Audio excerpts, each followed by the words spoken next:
ایک آدمی بیچارہ رکشہ چلاتا تھا، کڑی دھوپ میں محنت کرتا تھا اور اپنے بچوں کے لیے کچھ کما کر بیچارہ شام تک مزدوری کر کے لاتا تھا اور اسی سے گھر میں گزر بسر چلتی تھی۔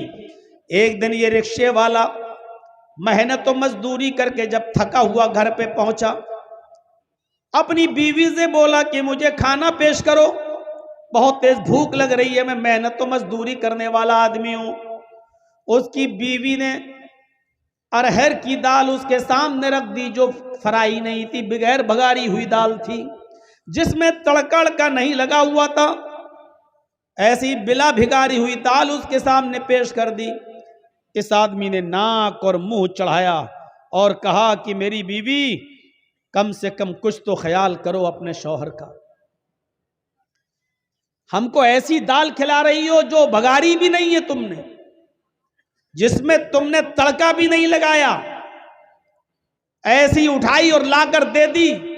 محنت کرتا ہوں، مزدوری کرتا ہوں، صبح سے لے کے شام تک رکشہ کھینچتا ہوں، پیسنجرز کو بٹھاتا ہوں، محنت و مزدوری کا کام کرتا ہوں، میری بیوی اگر اچھا نہیں کھائیں گے تو طاقت کیسے آئے گی میرے اندر، اور تم نے بلا بھگاری ہوئی دال ہم کو دے دی۔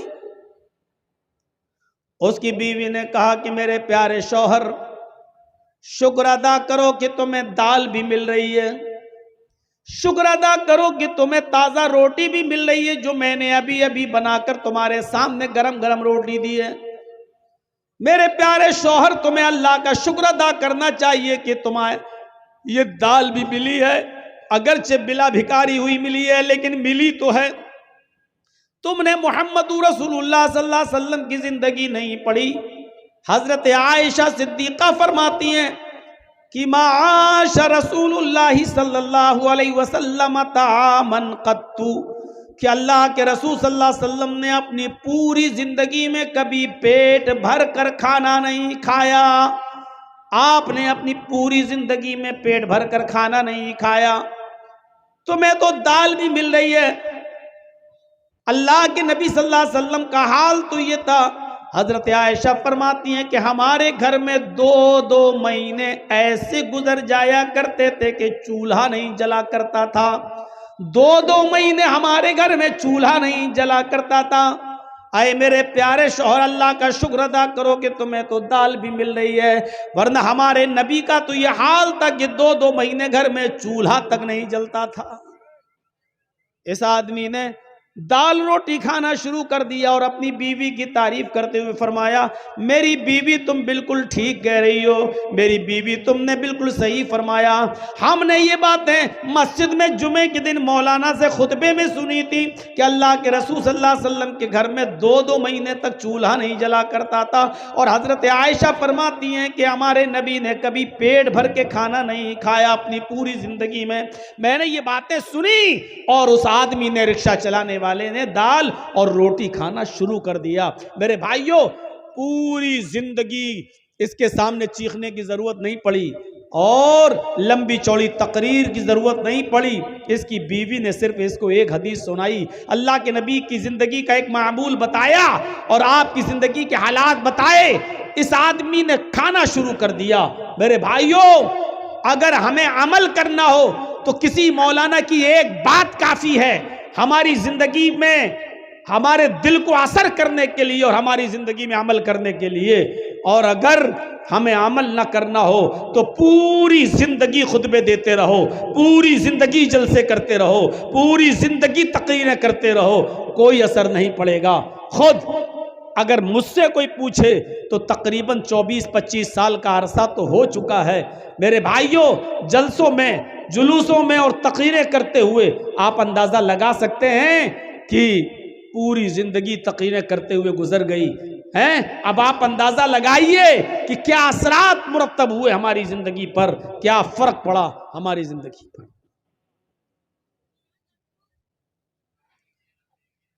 ابو الحاکم حمید الدین قریشی کا نام سنا ہوگا۔ ابو الحاکم حمید الدین، جس کے باپ کا نام تھا بہاء الدین قریشی، کیچ اور مروان کا حکمراں تھا۔